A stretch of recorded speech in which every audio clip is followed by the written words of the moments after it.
ಆತ್ಮೀಯರೇ, ಇದನ್ನ ತರಗತಿಗೆ ನಿಮಗೆಲ್ಲ ಸ್ವಾಗತ. ನಾನಿಂದ ನಿಮ್ಮೊಂದಿಗೆ ಹಂಚಿಕೊಳ್ಳಲಿರುವ ವಿಷಯ ವಸ್ತು ತೀಸ್ತಾ ನದಿ. ಏನು ಸಾರ್ ಇದು, ಎಲ್ಲಿ ಬರುತ್ತೆ ಅಂತ ಕೇಳ್ತೀರಾ? ನಿಮಗಾಗಿ ಸಂಗ್ರಹಿಸ್ಕೊಂಡು ಬಂದಿದ್ದೇನೆ. ತೀಸ್ತಾ ನದಿ. ಈ ನದಿ ಎಲ್ಲಿ ಬರುತ್ತೆ ಅಂದರೆ ಬ್ರಹ್ಮಪುತ್ರ ನದಿಯ ಅಂದರೆ ಬಾಂಗ್ಲಾದೇಶದಲ್ಲಿ ಜಮುನಾ ಎಂದು ಕರೆಯಲ್ಪಡುವ ಪ್ರಮುಖ ಉಪನದಿಯಾಗಿದ್ದು ಭಾರತ ಮತ್ತು ಬಾಂಗ್ಲಾದೇಶದ ಮೂಲಕ ಹರಿಯುತ್ತದೆ. ಅಂದರೆ ತೀಸ್ತಾ ನದಿಗೆ ಏನು ಕರಿತಿದ್ವಿ ನಾವು? ಜಮುನಾ ಅಂತ ಕರಿತಿದ್ವಿ. ಅದನ್ನೀಗ ಅವರು ತೀಸ್ತಾ ಅಂತಾರೆ.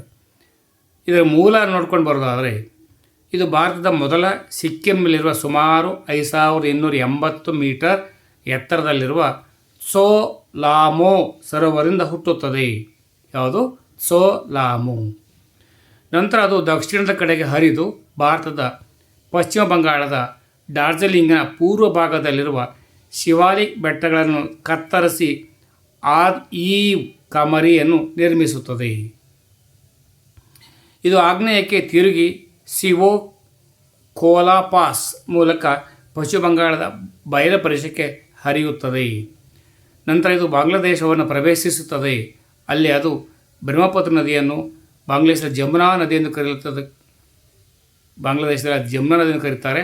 ಅಲ್ಲಿ ಸೇರುತ್ತೆ. ಇದು ಹಿಮನದಿಗಳಿಂದ ಆವೃತವಾಗಿದ್ದು ಪಹರ್ವಿ ಹಿಮನದಿ, ಕಾಂಗ್ಸೆ ಹಿಮನದಿ, ಬೋಲೋಮೋ ಸರೋವರದಂತಹ ಮೂಲಗಳು ಇದರ ಹರಿವಿಗೆ ಕೊಡುಗೆ ನೀಡುತ್ತವೆ. ಇದರ ಉದ್ದ ಸುಮಾರು 414 ಕಿಲೋಮೀಟರ್ ಉದ್ದವನ್ನು ವ್ಯಾಪಿಸಿದೆ. ಗಮನಾರ್ಹವಾಗಿ ಜಲಾನಯನ ಪ್ರದೇಶದ 83% ಭಾರತದಲ್ಲಿದೆ, ಆದರೆ 17% ಮಾತ್ರ ಬಾಂಗ್ಲಾದೇಶದಲ್ಲಿದೆ. ಇದರ ಉಪನದಿಗಳು ಯಾವಪ್ಪ ಅಂದರೆ ಲಾಚೊಂಗಾ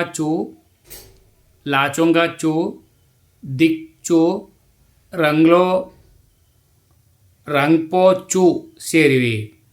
ಜಲವಿದ್ಯುತ್ ಯೋಜನೆಗಳು ಮತ್ತು ಬ್ಯಾರೇಜ್ಗಳು ಭಾರತದಲ್ಲಿವೆ. ತೀಸ್ತಾ ವಿ ಅಣೆಕಟ್ಟು 510 ಮೆಗಾವ್ಯಾಟ್ ಸಿಕ್ಕಿಂನ ಗ್ಯಾಂಗ್ಟಾಕ್ ಜಿಲ್ಲೆಯಲ್ಲಿದೆ. ತೀಸ್ತಾ 3ರ ಅಣೆಕಟ್ಟು ಇದು 1800 ಮೆಗಾವ್ಯಾಟ್ ಸಿಕ್ಕಿಂನ ಮಂಗನ್ ಜಿಲ್ಲೆಯಲ್ಲಿದೆ. ತೀಸ್ತಾ ಲೋ ಅಣೆಕಟ್ಟು 3 ಮತ್ತು 4 ಕ್ರಮವಾಗಿ 132 ಮೆಗಾವ್ಯಾಟ್ ಮತ್ತು 160 ಮೆಗಾವ್ಯಾಟ್ ಎರಡು ಪಶ್ಚಿಮ ಬಂಗಾಳದ ಕಾಲಿಪಾಂಗ್ ಜಿಲ್ಲೆಯಲ್ಲಿವೆ. ಗಜಲೋಭಾ ಬ್ಯಾರೇಜ್ ಮುಖ್ಯವಾಗಿ ಪಶ್ಚಿಮ ಬಂಗಾಳದ ನೀರಾವರಿ ಉದ್ದೇಶಗಳಿಗಾಗಿ ಇದೆ. ಬಾಂಗ್ಲಾದೇಶದಲ್ಲಿ ದುವಾನಿ ಬ್ಯಾರೇಜ್ ಬಾಂಗ್ಲಾದೇಶದಲ್ಲಿ ನೀರಾವರಿಗಾಗಿ ಮುಖ್ಯವಾಗಿ ಬಳಸಲಾಗುತ್ತದೆ. ಬರ್ಕತ್ ತೀಸ್ತಾ ಬ್ಯಾರೇಜ್ ಮತ್ತೊಂದು ಮಹತ್ವದ ನೀರಾವರಿ ಯೋಜನೆಗಳಾಗಿವೆ. ತೀಸ್ತಾ ನದಿಯು ವೈಟ್ ವಾಟರ್ ರಿವರ್ ರಾಫ್ಟಿಂಗ್ನಂತಹ ಜಲ ಕ್ರೀಡೆಗಳಿಗೆ ಹೆಸರುವಾಸಿಯಾಗಿದೆ. ಧನ್ಯವಾದಗಳು. ಸೇವ್ ಮಾಡಿಟ್ಕೊಳ್ಳಿ. ಉಪಯೋಗಕ್ಕೆ ಬಂದೇ ಬರ್ತದೆ,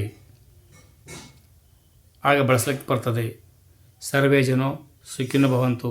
ಜೈ ಹಿಂದ್, ಜೈ ಕರ್ನಾಟಕ, ಜೈ ಭಾರತ್ ಮಾತೆ.